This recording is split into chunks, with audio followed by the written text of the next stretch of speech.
Back in May of 2024, LUMIX sent me and 150 other creators out to Japan for the LUMIX Global Summit to unveil the S9.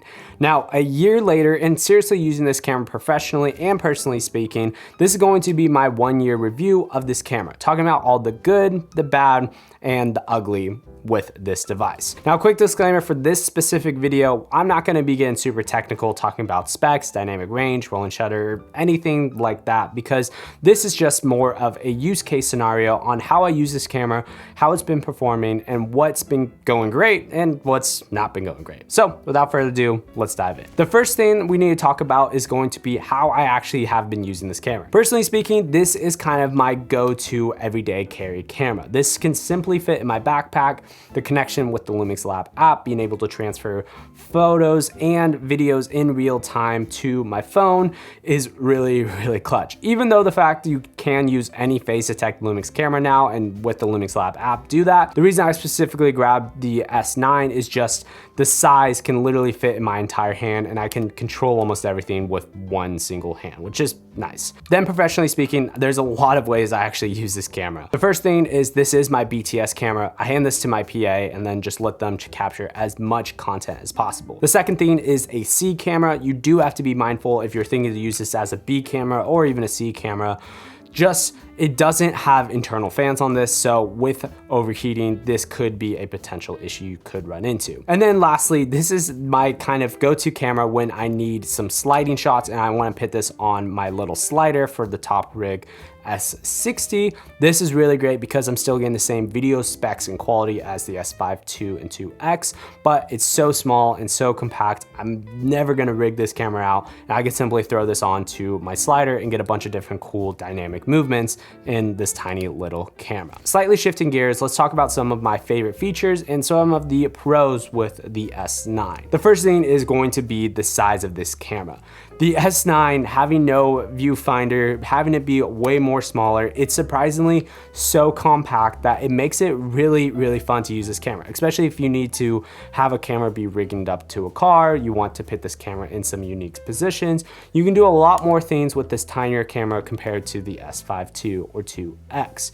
Now, features wise, there's a lot of features that I specifically like using with this camera. The first one is hybrid zoom, which I have an entire video talking about hybrid zoom right here if you are interested. But the hybrid zoom is really a fun feature to use in video, but also in photo mode. With photos, you can turn your 18-40 to, I believe, an 18 to 125 mil crop. It does digitally crop into your image, but it also is adding some type of sharpness as well. And surprisingly, for photos that are just for my phone or social media, they're pretty high quality photos all considered. This only does affect your JPEGs, but is not affecting your RAWs whatsoever. So you do have that flexibility. The second feature that I love is sending my JPEG photos via the LUMIX Lab app directly to my phone. Like I mentioned earlier, you can do this with any LUMIX camera, but the reason I like to use this specifically with the LUMIX S9 is just for the fact of how tiny this camera is. Now, my third favorite feature is the real-time LUT. LUMIX added this LUT button, which allows you to kind of have filters be baked into your JPEG images, which is really nice. Now, you can also use real-time LUT on videos, but I typically am shooting in vlog all the time when I'm using videos. For the real-time LUT, I have actually created an entire film emulated LUT pack that I really love. Like, I just use those, like, I think there's 5 or 6 LUTs in that pack, and those are kind of my favorite LUTs I use with this camera. I just view them on my camera itself, take my photo, and they are basically good to go. Send them to my phone, and I can post them to social media, send to friends, or do whatever, and I'm basically done. And then a quick speed round for a couple more things I love about this camera. The first is going to be the unlimited recording, or basically having our recording time limits be removed. If you didn't know, the S9 originally had 10-minute and 15-minute record limits on certain things, and you can get up to 20 minutes if you were in 1080. But that kind of sucks, and now they removed. You can remove your record limits and record as long as possible. Just have to be considerate of overheating. The next thing is Leica monochrome was officially added to as a color profile, which looks so nice on these cameras. That's it. Thirdly, the multiple frame markers is pretty legit. Being able to see my horizontal and vertical frame markers at the exact same time when I'm shooting in a open gate setting is great. And then lastly is going to be this kit lens that comes with the camera, is the 18 to 40 mil, which is really nice and compact. When it's fully expanded, it's a little bit bigger than expected, but when you collapse it and you put the camera away, it's a really compact design and you get a decent size of a focal range with this camera. This personally is my favorite kit lens, especially with the S9. Moving on to not necessarily the cons, but some things that might be a deal breaker for you. The first thing is a lack of a viewfinder. Personally speaking, with the monitor brightness set to 3, it hasn't been a big deal breaker for me, but it's something that I definitely have missed out. The next one is going to be the lack of a mechanical shutter and also having no hot shoe. The mechanical shutter, again, I've shot professional sports photography with this camera and haven't had a ton of issues. But if you know you need a mechanical shutter for one reason or the other, then obviously this camera is not probably gonna be for you. Third thing is going to be the SD card slot being on the bottom. It bothered me at first when I first got my hands on this camera back in Japan, but after time, it honestly wasn't a big deal having the SD card slot in the bottom, and it kind of is more common for the budget range of cameras. The other thing are more physical differences. For example, having the HDMI, micro HDMI on the right side and USB-C on the right side of the camera means you can't really rig this camera up. I know there is some designs out there that are in the works of having some type of HDMI, but at that point you have to put a bigger handle on this. You have to add a lot more accessories. You're pitting metal on this camera where this camera already has potential overheating issues, and it's not honestly the wisest to rig up a camera this small and this size. But with that said, if you do want to have some type of monitoring, you are gonna have to put a bigger handle, and at that point, it might make more sense to pick up an S5 II or 2X in that case. And then on the right side, which again isn't a huge deal to me because any microphone that I am plugging into this camera most likely is gonna have a headphone jack inside whatever that transmission signal I'm putting into it. But having no headphone jack can be a deal breaker to some people. You can turn on your level displays and be able to have your entire audio meters on the screen itself. But if you really need a headphone jack, that is another thing to know. And then the last thing that's kind of in the meh category is going to be that you do need some type of grip with this camera. You can bare bones this and it's fine, but honestly, the grip that SmallRig makes is honestly my favorite with this because you put this on and it is still in that compact nature for the camera, but it just adds some type of grip, so it makes you feel a little bit more comfortable when you are handling this camera. But if you do still want that clean, minimalistic design and style, you can honestly take it off too. So it's kind of a nice thing, but it's also not a nice thing because it means you have to spend an extra $40 or so to get a grip. Lastly, let's get into the cons of this camera. The first one is going to be something not with this camera itself, but the pancake lens options. There's only the 26mm f8 from LUMIX as a pancake lens option. It's a manual lens, and honestly, it's not great. It's a $200 lens, so it's not a crazy amount of money, but it's one of my least favorite L-mount lenses.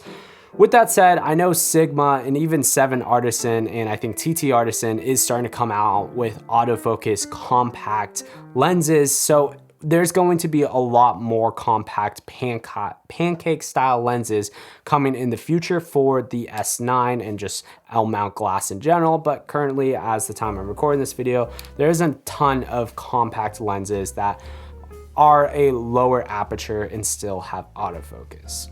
The next con is the target audience issue, or who this camera is for. Now, what I mean by that is this camera fits a lot of different buckets on who this camera can potentially be for.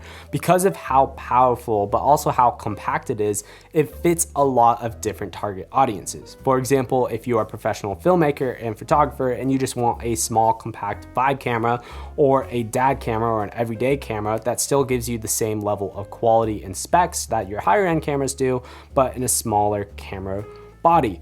Or it could be for the content creators who want to film YouTube videos or just get into creating TikTok or Instagram Reels or different things like that. This camera could also fit in that niche because you can send videos in real time to your phone. With that said though, there can be a massive learning step because of how spec'd out this entire camera is and how capable it's able to do things like the higher end Lumix cameras are able to do in a smaller compact design. So for me, it's just a little bit of a hard camera to target some specific creators. Is it a beginner camera? Not technically. Is it an advanced camera? No. Does it fit that intermediate bucket? Kind of. It has this weird range of where it could be for professional, it could be for intermediate, but it could also be for beginners because of how powerful but how compact it is. And then my last con is going to be this back dial right here. Over time, seriously using this camera in the sun and using this on professional sets, this back dial right here has just worn out over time. With that said, if you are in the United States, Lumix does offer the LUMIX Pro services for the USA, but what you can do, you do get a 3-year warranty with that when you purchase this camera, and you just have to register your camera, and you can get these things fixed pretty easily. You can send in your camera, Lumix will fix it, they'll send you back, and you'll have this feeling brand new. Kind of a weird thought process because I feel like a lot of people in the camera world expect to buy this product and have no maintenance needs whatsoever, but if we did that with cars and you never got oil changes or you never changed out your tires, those cars would run to the ground a lot faster. So I think when we're spending the money on products that do cost a lot of money, it's worth getting them having some type of maintenance for these cameras, clean the sensor, send this into Lumix to have parts be fixed and different things like that. So just have them have a longer lifespan on the shelf. So is it a con that this back dial is starting to not work as it once did? Yes. But can we get this simply fixed by sending this into the LUMIX Pro services, at least here based in the US? Also yes. So is it a con? Yes, but that's besides the point. So in conclusion, would I recommend picking up this camera? Personally speaking, because I'm more of a professional filmmaker who runs a video production company, this isn't going to be my go-to camera for professional use cases. But if I was going to Japan tomorrow and I need to only take one camera for a personal trip, I'm going to be grabbing the LUMIX S9 probably every single time. This is legit one of my favorite cameras to this day. Even though I have the S5 IIX, a GH7, G9 Mark II, and even the brand new LUMIX S1R Mark II, the LUMIX S9 still kind of has a special place in my little heart. There's so many things that I love about this camera, but it's such a weird camera to recommend who I would recommend it for. Personally speaking, my go-to target audience I recommend this camera for is if you are a professional filmmaker or photographer and you just want something that's still giving you that higher quality level of videos and photos, especially if you have kids or just personal trips, but you want the footprint to be a lot smaller. That's where the LUMIX S9 kind of comes in. But if you're looking to get your first camera and you want to get more into professional photos or videos later down the line, then I would probably recommend picking up the LUMIX S5 II instead. There's a lot of thoughts on the LUMIX S9. If you have any questions specifically about this camera, just leave them down in the comments below. And if you want to pick up my film emulated pack, I'll leave a discount code on the screen right here to pick up those real-time LUTs for the S9 and other LUMIX cameras with real-time LUT. Anyways, if you are interested in checking out a video about the LUMIX S9 versus the S5 II, check out that video right there. YouTube recommends you might like this video right here. Till next one, guys, peace.